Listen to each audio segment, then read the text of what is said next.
Hope is the thing with feathers that perches in the soul and sings a tune without words and never stops at all.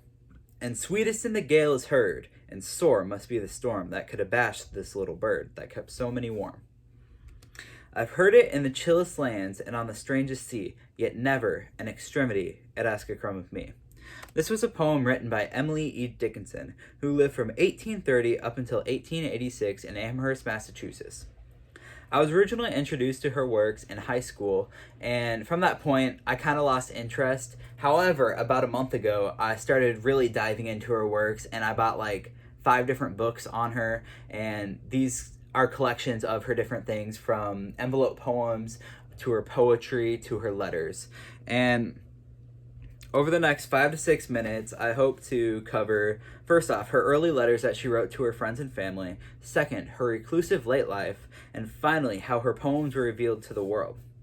So, starting off, Emily Dickinson wrote letters to her friends and family. There's a whole collection by Mabel Loomis Todd that was done, and in these, the earliest letters were to Miss Strong, who was a childhood friend, and Emily and Miss Strong had written to each other from 1845 up until 1853, and this was still as she was a kid, and it was just kind of like basic everyday life things like, oh, I kind of miss you, and I can't wait till the next time I see you.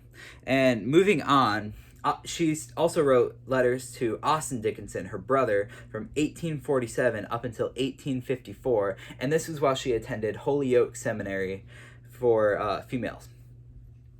So in these letters were kind of just everyday life, just like, oh, I had this for lunch today, and this is what we covered in class. I can't wait to see you. Like little things that a little sister would typically write to her big brother. So now we're going to move on to Emily Dickinson's reclusion and poetry. So Mabel Loomis Todd wrote that she used to intermingle with friends and was the super social person. However, as time went on, she started to reclude herself and isolate herself from the outside world. She even had friends that would come to visit her and stuff in her house, so they traveled all the way to see her, yet she wouldn't even go downstairs to greet them because of her self-induced isolation. We don't know why this occurred, but in that time, she wrote 1,800 poems, and she bound 1,100 of these poems, rewritten in really nice handwriting, into 40 fascicles, as can be seen right here. So in doing this, she also wrote envelope poems, and even though these were tiny little things written on scraps of paper, as can be seen right here, they're still really profound. So this one says that there are those who are shallow intentionally and only profound by accident. That was from page 78 of envelope poems, and this, while it's super simplistic, it's super complicated at the same time.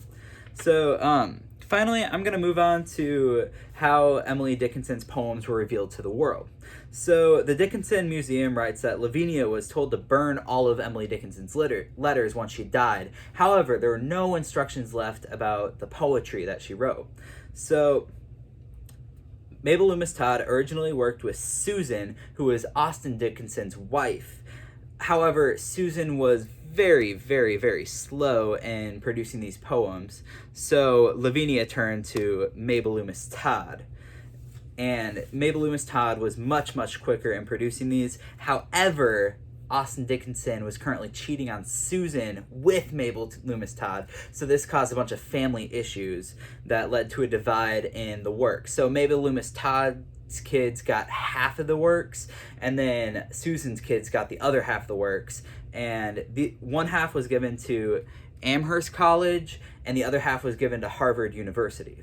So this divide led to a bunch of issues within productions of complete works of her poems, because a complete work of her poems isn't necessarily all of them, it's just the half that like Amherst College had, or the half that Harvard College had.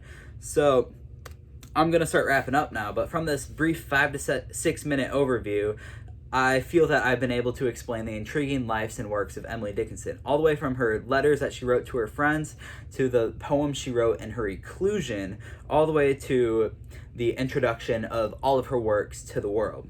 Perhaps next time you look up into a tree and see a little bird perched up high, you'll think of Hope, the thing with feathers.